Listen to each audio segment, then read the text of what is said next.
साथियों, daily practice set के 25वें episode में आपका स्वागत है। इस वीडियो में हम लेकर आए हैं CGL 2023 टीयर 1 के 14 जुलाई के चौथे शिफ्ट के सवाल। इसमें टोटल 25 क्वेश्चन हैं, जिसमें कि हम आपको बेसिक कंसेप्ट के साथ साथ शॉर्ट मेथड भी बताएंगे। तो चलिए पेन एंड पेपर निकालिए और हमारे साथ सवालों को सॉल्व करिए और देखिए कि कितनी देर में आप सवालों को सॉल्व कर पाते हैं। तो चलिए आज का वीडियो स्टार्ट करते हैं। तो हमारा जो सबसे पहला सवाल है, सवाल नंबर 1 दिया हुआ है कि what is the average sales of all the companies in 1000 in numbers for the year 2018। 2018 में टोटल एवरेज सेल कितना बना है। तो यहाँ पर देखिए कि ए का टोटल यहाँ पर सेल्स जो है हज़ार में दिया हुआ है। तो यहाँ 25,000, 30,000, 55,000, 70,000। तो टोटल एवरेज कितना निकलेगा? 55 और 25 80, 110, 180 डिवाइडेड बाय 4 45, यानी कि 45,000 हमारा ऑप्शन 1 होगा। अगला सवाल, एक स्कूल में लड़कों की संख्या का लड़कियों की संख्या से अनुपात 11:15 है। यदि स्कूल में लड़कियों की संख्या लड़कों से 200 अधिक है तो उस स्कूल में लड़कों की संख्या क्या होगी। तो यहाँ पर देखिए कि 11 से 15 कितना ज़्यादा है, 4 यूनिट। 4 यूनिट का मान 200 है, तो 1 यूनिट का मान कितना होगा? 50। ठीक है, तो उस स्कूल में लड़कों की संख्या पूछ रहा है। तो लड़कों की संख्या का 11 यूनिट है, तो 11 × 5 = 55, 550, ऑप्शन ए। अगला सवाल है कि what is the respective ratio of sweets manufactured by factories PQR in the year 1998 to the sweets manufactured by factories ST and U together in the same year. यानी कि 1998 में ही PQR का total अनुपात है ना, किसके साथ? STU के साथ। ठीक है, तो यहाँ पर सबको जोड़ दीजिए तो कितना आ रहा है। तो यहाँ पर देखिए 100, 200, 300, 450, 490 और 70, 560, 568, 568 आ रहा है। ऑप्शन में हमारा एक ही दिख रहा है। दूसरा चेक कर लेते हैं, 100, 200, 300, 70, 30, 407 और 92, 499, हमारा ऑप्शन 1 आ जाएगा। अगला सवाल है कि वैदिक की मासिक आय और व्यय के बीच का अनुपात 8:5 है। तो मासिक आय हो गया इनकम और इसका एक्सपेंडिचर यानी कि व्यय, इसका अनुपात है 8:5। उसकी आय में 20% की वृद्धि होती है। आय में 20% की वृद्धि का मतलब है 1/5 यानी कि 6/5। 6/5 यानी कि 8 × 6/5 48/5, तो कितना हो जाएगा? 9.6। ठीक है, उसी तरीके से उसके व्यय में 30% की वृद्धि होती है। 30% का मतलब है 3/10 यानी कि 13/10। 13 × 65, ये हो जाएगा 6.5 और इधर हो गया हमारा 1.1/5। ठीक है, तो उसके व्यय में, तो उसकी मासिक बचत में प्रतिशत वृद्धि या कमी ज्ञात कीजिए। तो यहाँ पर देखिए कि वृद्धि सेविंग कितना हो जाएगा यहाँ पर। तो सेविंग हो जाएगा 8 में से 5 जाएगा 3 यूनिट और इसका सेविंग कितना हो जाएगा? तो 3.1 है ना, 3.1। तो कितना बढ़ा? 0.1 से। तो वृद्धि जो है पॉजिटिव होगा। 0.1 परसेंटेज में करेंगे तो 0.1/3 × 100। ठीक है, तो बन जाएगा 10/3%। ठीक है, ऑप्शन 3। अगला सवाल है, सिंप्लीफाई करना है। 7 × 2 - 5 + 3, बोर्ड मास का रूल लगाएं। 3 तिहाई 9 कट जाएगा और 7 दूनी 14, 3 17 - 5 12 और इधर हो जाएगा भागा 4 2 6 36 × 2। ठीक है, तो पहले इसका काम करेंगे तो ये बन जाएगा 12 तिहाई 36, 1/3, 2/3 हो जाएगा। ठीक है, अगला सवाल कि if 72 amounts to 104.4 in 3 years, what will 120 amount to in 5 years at the same rate % per annum. ठीक है, तो यहाँ पर देखिए कि आपको रेट नहीं दिया हुआ है। यहाँ पर देखिए समान प्रतिशत दर से 5 वर्षों में 120 रुपये की राशि आपको निकालनी है। तो आप इसको रेशियो मेथड से भी निकाल सकते हैं, क्योंकि दोनों जगह जो है रेट समान है। इसमें भी रेट समान है और इसमें भी रेट हमारा समान है। तो यहाँ पर देखिए कि 72 रुपये की राशि 104.4 हो जा रही है। तो 104.4 में अगर हम 72 घटा देंगे तो 3 वर्षों में कितना हमारा इंटरेस्ट मिला वो हमको मिल जाएगा। तो ये बन जाएगा हमारे पास 4 में से 2 जाएगा 2, ये 32.4 हो जाएगा। 32.4 3 वर्ष का है, तो 1 वर्ष का कितना हो जाएगा? 10.8, यानी कि 10.8 जो हो जाएगा वो हमारा 1 वर्ष का हो जाएगा। तो 10.8, तो यहाँ से मूलधन और ब्याज का रेशियो आप निकाल लीजिए। तो मूलधन कितना है? 72 और ब्याज कितना मिल रहा है 1 साल का? 10.8। बराबर कर दीजिए इसके मूलधन और ब्याज से। ठीक है, तो इसका मूलधन कितना है 120 और ब्याज कितना हो जाएगा, क्योंकि 5 वर्ष पूछ रहा है तो अगर ब्याज मान लेते हैं x है टोटल 5 वर्ष का, तो 1 वर्ष का कितना हो जाएगा x/5। ठीक है, अब इसको सॉल्व कर लीजिए, तो ये कट जाएगा, इधर कट जाएगा, 12 चौका 72 हो जाएगा 60 बार में, ये कट जाएगा, ये कितना बार में हो जाएगा 6 6 48 18, x बराबर कितना हो जाएगा 18×5 90, x बराबर हो गया 90, यानी कि 5 साल का ब्याज जो है हमारा वो 90 बन रहा है। तो मिश्रधन कितना हो जाएगा 120 की राशि का, तो 120 + 90 ये हो जाएगा 210, और हमारा जो आंसर हो जाएगा वो हो जाएगा 210, ऑप्शन सी। अगला सवाल है कि in the given figure G is the centre of the circle, find the angle ACB when AGB बराबर 132 डिग्री। सिंपल सा कंसेप्ट है कि वृत्त पे परिधि पर का कोण पूछ रहा है जबकि केंद्र पर का कोण दिया हुआ है 132, तो ये जो परिधि पर का कोण है वो हमेशा इसका आधा होता है, तो 66 दूनी 132, ऑप्शन 2। अगला सवाल है कि 3 सक्सेसिव डिस्काउंट दिया है 15, 20 और 25 का, तो what will be the net discount in percentage. एकल डिस्काउंट हमारा क्या होगा, तो इसको आप हल कर सकते हैं। 15% बराबर 3/20, यानी कि 20 है तो ये हो जाएगा 23, ये हो जाएगा 17। ठीक है, अब ये 20 है 1/5 है तो ये 5 होगा, ये हो जाएगा 4, और ये 25 है 1/4 यानी कि 4 है तो ये हो जाएगा 3, 4 कैंसिल आउट हो गया, इधर हो गया 20×5 100 और इधर हो गया 17×3 51, यानी कि 100 का सामान 51 में बेच रहा है तो 49% का डिस्काउंट दिया। अगला सवाल है कि पाइप ए एक खाली टैंक को 18 घंटे में भर सकता है और पाइप बी उसी खाली टैंक को 24 घंटे में भर सकता है। यदि दोनों पाइप एक साथ खोले जाते हैं तो खाली टैंक को भरने में उन्हें कितना समय लगेगा। तो ए अगर 18 भर रहा है और ये 24 भर रहा है और टोटल पूछ रहा है खाली टैंक को भरने में, तो क्या करना है कि 18 × 24 डिवाइडेड बाय 24 + 18 कर देंगे। सिंपल फार्मूला है, तो 18 × 24 कितना हो जाएगा, काटेंगे 6 तिहाई 18, 6 चौका 24 और 6 तिहाई 18, 4 3 7 हो जाएगा 72/7, ये वाला ऑप्शन आ जाएगा। अगला सवाल है कि 55 लीटर के मिश्रण में फलों का रस और पानी 4:1 के अनुपात में है। मिश्रण का अनुपात 2:1 करने के लिए कितना पानी हमको मिलाना पड़ेगा। तो पहले तो फलों का रस है, फल मान लिए F और पानी मान लिए P, 4:1 है, और बनाना इसको कितना 2:1। कैसे बनाना है, पानी मिलाकर बनाना है, तो पानी का रेशियो हमारा अलग होगा, तो फल का रस का रेशियो सेम रहेगा, तो इसके लिए क्या करना पड़ेगा, इसको 2 से गुना करना पड़ेगा। तो यहाँ भी हमारा 2 से गुना होगा और यहाँ भी हमारा 2 से गुना होगा। अब देखिए कि इधर का रेशियो सेम हो गया फल के रस का, तो पानी का रेशियो 1 से 2 बढ़ रहा है, यानी कि +1 यूनिट जो है हमारा बढ़ रहा है। तो टोटल हमारा 55 लीटर, 4 1 5, यानी कि 5 बराबर 55, 1 यूनिट बराबर 11 है, तो 1 यूनिट का मान कितना हो जाएगा 11 लीटर, यही हमारा आंसर होगा। अगला सवाल है कि रानू 12 सेंटीमीटर व्यास और 21 सेंटीमीटर ऊंचाई वाले बेलनाकार फ्लास्क में पानी भरकर स्कूल ले जाती है। निर्धारित करें कि वह फ्लास्क में कितना पानी भरकर ले जा सकती है। तो व्यास जो है इसका जो है फ्लास्क जो है सिलिंड्रिकल है, तो सिलेंडर की जो बेलन का जो आयतन होता है वो होता है πr²h। ठीक है, ये वॉल्यूम होता है, आयतन होता है। तो पाई का मान हो जाएगा 22/7 गुना r कितना है 12 का आधा 6 × 6 और ऊंचाई हो जाएगा 21। ठीक है, ये 7 तिहाई 21 हो जाएगा। तो आप यहाँ से डिजिट सम लगाकर कैलकुलेशन चेक कर लें, तो यहाँ पर हमारा देखिए कि डिजिट सम कितना आ रहा है, तो ये हो जाएगा 2 + 2 4, 4 × 6 24, 24 का 2 + 4 6 हो जाएगा, 6 चौका 36, 9 हो जाएगा, बचा हाथ में 3। ठीक है, 9 तिया 27 हो जाएगा और 27 मतलब 9 हो गया, डिजिट सम हमारे इधर 9 आ गया। तो ऑप्शन में चेक करिए कि किसका डिजिट सम हमारा 9 आ रहा है, तो ये हो जाएगा 12, 3 2 5 7 5 12 6 18, इसका 9 आ रहा है, बाकी का 9 नहीं आ रहा है, इसका 3 आ रहा है, 7 दूनों खत्म, ये इधर 5 आ रहा है और 7 दूनों खत्म, इधर 7 आ रहा है, तो ऑप्शन सी। अगला सवाल है कि एक पुलिसकर्मी एक चोर का पीछा करता है जो उससे 1250 मीटर आगे है।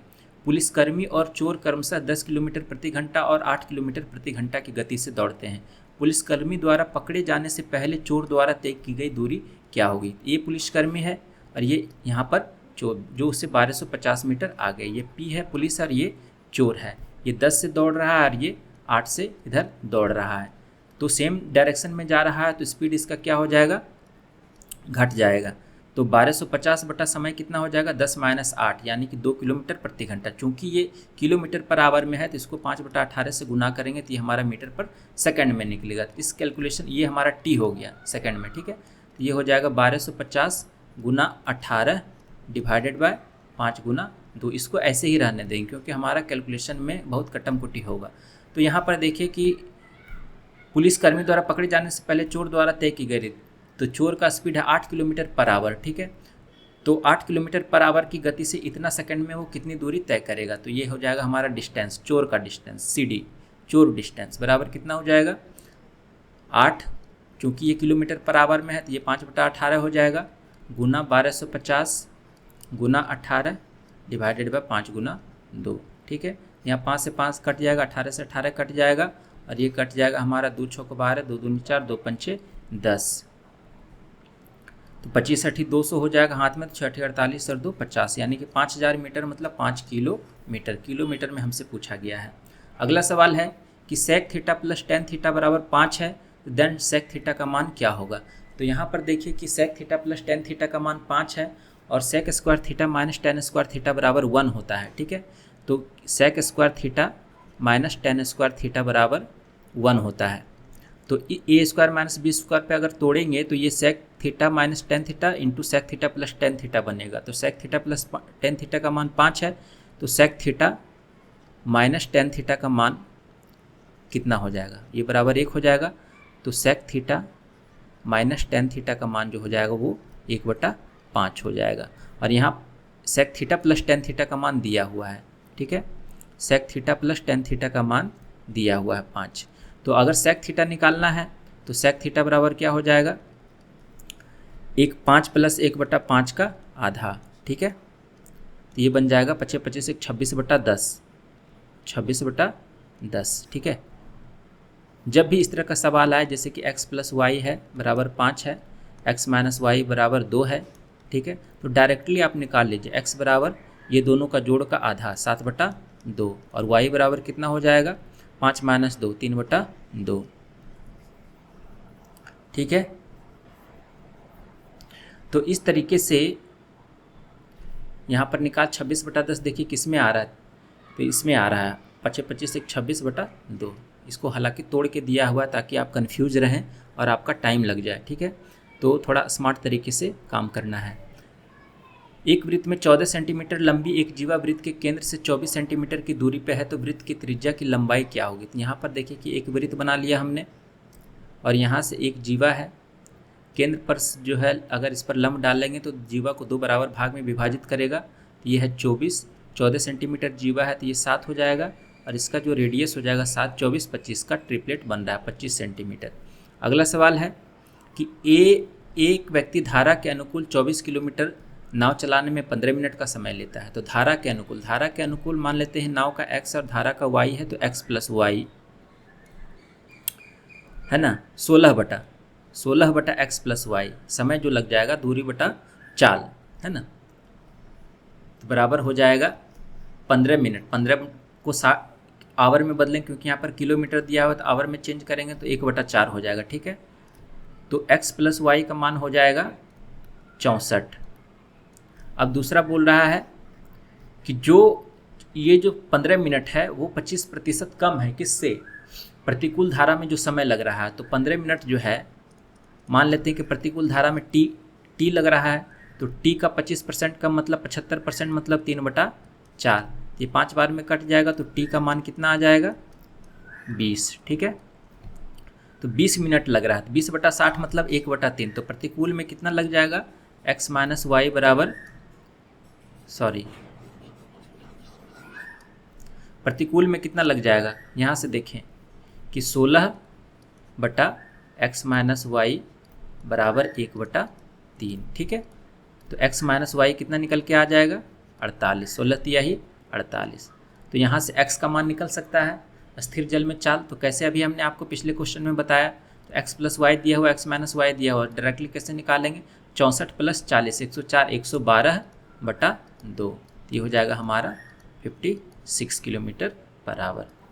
अगला सवाल है कि एक निश्चित कार्य को करने के लिए अजय और भारत भरत वैकल्पिक दिनों पर कार्य करते हैं, जिसमें भरत पहले दिन कार्य शुरू करता है। अजय अकेले उस कार्य को 32 दिनों में पूरा कर सकता है। यदि कार्य ठीक 8 दिनों में पूरा हो जाता है तो भरत अकेले उसी काम का 7 गुना कार्य कितने दिनों में पूरा कर सकता है। ठीक है, तो बहुत ही अच्छा सवाल है। देखिए रेगुलर से थोड़ा सा हट के, हल्का सा हट के, तो यहाँ पर देखिए कि ए प्लस बी जो है, ए जो है अजय है और बी जो है भरत है। ठीक है, दोनों वैकल्पिक दिन में कार्य करते हैं और 8 दिन में काम पूरा हो जाता है और अजय शुरू करता है। तो अगर 8 दिन में अजय कितना दिन काम करेगा, क्योंकि अलग अलग समय अलग अलग दिन पे अलग अलग काम करता है, तो ए प्लस बी अगर 8 दिन का देखेंगे तो ए 4 दिन काम किया होगा और बी 4 दिन काम किया होगा। ठीक है, तो टोटल काम कितना हो जाएगा, और अजय अकेले उस काम को 32 दिन में कर सकता है। अजय अकेले उस काम को 32 दिन में कर सकता है। तो अगर ए का एफिशिएंसी ए है और बी का एफिशिएंसी बी है, ठीक है, तो काम जो है हमारा इक्वेट करना पड़ेगा इधर से। तो 4A इधर हो जाएगा और इधर 32 है, यानी कि इधर घटाएंगे तो 28A बराबर 4B। ये 4 सती 28 हो जाएगा और A बटा B बराबर कितना हो जाएगा, 1/7। क्योंकि अब इफिशियंसी हमारे पास मिल गया। अब पूछ रहा है कि उसी कार्य का 7 गुना कार्य B कैसे कर सकता है। तो उसी कार्य का 7 गुना कार्य, टोटल कार्य कितना है, A गुना 32। ठीक है, तो 1 गुना 32 हो जाएगा टोटल कार्य, और इसका 7 गुना 32 गुना 7, और B का एफिशिएंसी कितना हो जाएगा 7। तो B को कितना समय लगेगा, तो B को लगेगा 32 दिन का समय। ठीक है, देखते हैं अगला सवाल है कि sec theta plus cos theta का मान 32 है, तो sec square theta plus cos square theta का मान हमारा क्या बनेगा। तो यहाँ पर देखिए कि ये बिल्कुल ऐसा है, x plus 1/x, sec theta cos theta का उल्टा होता है। x प्लस 1/x बराबर 32 है, तो a square plus B square कितना है, x square plus 1/x square कितना बन जाएगा, 32 का स्क्वायर माइनस 2, 32 का स्क्वायर 1024 माइनस 2 1022। अगला सवाल है कि ए बी और सी अलग अलग एक काम को 12, 15 और 20 दिनों में पूरा कर सकते हैं। यदि उन्होंने एक साथ काम किया तो शेष काम क्या बचेगा। ठीक है, तो 12, 15 और 20 दिनों में पूरा कर रहे हैं, तो मान लेते हैं इसका जो है एलसीएम 180 है, तो इफिशियंसी का रेशियो कितना बन जाएगा, ए बी और सी का इफिशियंसी का रेशियो कितना बन जाएगा, 180/12, इसका इफिशियंसी 15, इसका हो जाएगा 12 और इसका हो जाएगा 90। ठीक है, 9, इसका एफिशिएंसी हो जाएगा 9। टोटल है हमारा काम 180। ठीक है, तो 12, 15 और 9 मिलकर काम करेगा, है ना, 4 दिन काम किया, तो 15, 12, 27 और 9 कितना, 36 गुना 4 144। तो बाकी कितना काम बच गया, 36 काम। ठीक है, तो 36 काम बच गया और टोटल काम कितना 180, यानी कि इतना काम इतना पार्ट हमारा काम का बचेगा 1/5। ठीक है, 1/5 काम हम जो है हमारा बच जाएगा, 4/5 काम कंप्लीट हो गया। अगला सवाल है कि x ग्रेटर देन 0 है, x4 प्लस 1/x4 बराबर 254 है, तो इसका मान क्या बनेगा। तो यहाँ से कैसे इसको सॉल्व करेंगे, तो यहाँ पर देखिए कि x4 प्लस 1/x4 है, तो जब हम इसका स्क्वायर रूट निकालेंगे, है ना, जब इसका हम पावर रिड्यूस करेंगे 2 में x² प्लस 1/x² लिखेंगे, तो ये हमारा वैल्यू कितना चेंज हो जाएगा, रूट अंडर हो जाएगा 254 प्लस 2। ठीक है, क्योंकि अगर यहाँ पर प्लस है, यहाँ भी प्लस साइन है, तो रूट के अंदर भी हम प्लस लेके 2 करेंगे, तो हम आसानी से इसको सॉल्व करेंगे। 254 प्लस 2 256 का रूट जो हो जाएगा 16 हो जाएगा। उसी तरीके से फिर से हम इसका पावर रिड्यूस करेंगे, तो x प्लस 1/x करेंगे, तो हमारे पास कितना निकलेगा, रूट अंडर फिर से 16 प्लस 2। ठीक है, तो ये बन जाएगा 18, रूट 18 का मान होता है 3√2। अगर क्यूब करेंगे तो अब यहाँ से क्यूब पे जाएंगे, तो x³ प्लस 1/x³ बन जाएगा हमारे पास। k का क्यू माइनस 3k, तो 3√2 का क्यू कितना हो गया, 3 3 9 27 दूनी 54√2, 54√2 माइनस 3 गुना 3 9√2। ठीक है, तो ये बन जाएगा हमारे पास 54 में से 9 जाएगा 45√2। ठीक है, अब मान निकाल लीजिए, x5 प्लस 1/x5 को 2 और 3 के पावर फैक्टर में तोड़ेंगे, तो ये बन जाएगा हमारे पास x² प्लस 1/x², और ये बन जाएगा हमारे पास x³ प्लस 1/x³ और माइनस x प्लस 1/x। ठीक है, तो अब इसका मान रख दीजिए, कितना है 16, इसका हो जाएगा कितना 45√2 माइनस x प्लस 1/x का 3√2। ठीक है, तो यहाँ पर देखिए कि 16 गुना 45 कितना बन जाएगा, 16 पंचे 80, 16 चौका 64 और 8 72, 720 माइनस 3 मतलब 717। अगला सवाल है कि एक दुकानदार एक वस्तु के विक्रय मूल्य में 324 की वृद्धि होने पर 16% की हानि के स्थान पर 20% का लाभ होता है। तो यहाँ पर देखिए कि 16% की हानि हो रही है और 20% का लाभ हो रहा है। हानि के स्थान पर 20% का लाभ हो रहा है कब? जब मूल्य जो है 324 रुपया बढ़ जाता है वस्तु का मूल्य, ठीक है। तो यहाँ से देखिए कि -16 से 20% में कितना परसेंट का इंक्रीमेंट हुआ है। तो यहाँ पर अगर आप देखेंगे तो -16 में कितना घटाएंगे कि 20 आ जाए, तो आप कहेंगे इसमें हम 36 घटाएंगे। सिंपली इन दोनों को जोड़ना है, तो 36% अगर घटाएंगे तो 36% का वैल्यू, 36% बढ़ाएंगे तो 36% का वैल्यू हमारे पास है 324। तो कितना बार में कट जाएगा? ये 9 बार में कट जाएगा, ठीक है। तो 100% बराबर कितना हो जाएगा? 100% हमारा क्रय मूल्य को बताएगा, ये हो जाएगा हमारा 900 रुपये। अगला सवाल है कि सिंप्लीफाई करना है। देखिए सिंपल है, ए क्यू प्लस बी क्यू का फार्मूला लगा दीजिए तो ए प्लस बी कट जाएगा, बच जाएगा sine square alpha plus cos square alpha minus sine alpha into cos alpha. Sine square alpha plus cos square alpha का मान 1 minus sine alpha into cos alpha. यहाँ पर देखिए कि यहाँ पे सर्वांगसम दिया हुआ है, एक्स वाई जेड और एल एम आर जो है सर्वांगसम दिया हुआ है, तो और m plus x plus P का मान हमसे पूछ रहा है। तो सर्वांगसम का मतलब है कि उसकी सारी भुजा और उसके सारे कोण आपस में बराबर होंगे। तो यहाँ से देखिए कि m का मान निकालना है। यहाँ पर देखिए कि इसका एक्स वाई, यहाँ से देखिए इसका एक्स वाई इसके lm से इक्वेट करिए, तो इसका एक्स वाई 2m प्लस 1 है और इसका lm कितना है? 5 है। तो m का मान कितना निकल कर आ जाएगा? 5 माइनस 1 4/2 2 आ जाएगा, ठीक है। अब क्या कीजिए कि x और z को इक्वेट करिए, तो यहाँ पे l और r को इक्वेट करना पड़ेगा। तो x और z हमारा कितना है? 7 है। तो 7 बराबर l और r कितना है? 2x माइनस 1, ठीक है। तो ये बन जाएगा हमारे पास कितना? 7 1 8, x का मान आ जाएगा 4। तीसरा क्या बच गया? y को z से इक्वेट करिए, तो इसको m से r को इक्वेट करना पड़ेगा। तो y से z हम करेंगे तो हमारे पास 2p प्लस 2 है, 2p प्लस 2 है और इसका वाई जेड इसका एम आर, तो एम आर कितना है हमारा? 8 है। तो पी का मान कितना आ गया भाई? 8 में से 2 गया 6/2 बराबर 3। तो तीनों को जोड़ दीजिए, 4 2 6 और 3 9, हमारा ऑप्शन 3। अगला सवाल है कि ए बराबर 17 है, बी बराबर 13 है, तो इस एक्सप्रेशन का मान हमको निकालना है। तो कैसे निकालेंगे? तो आप इसका डिजिट सम निकाल के चेक कर सकते हैं, ठीक है।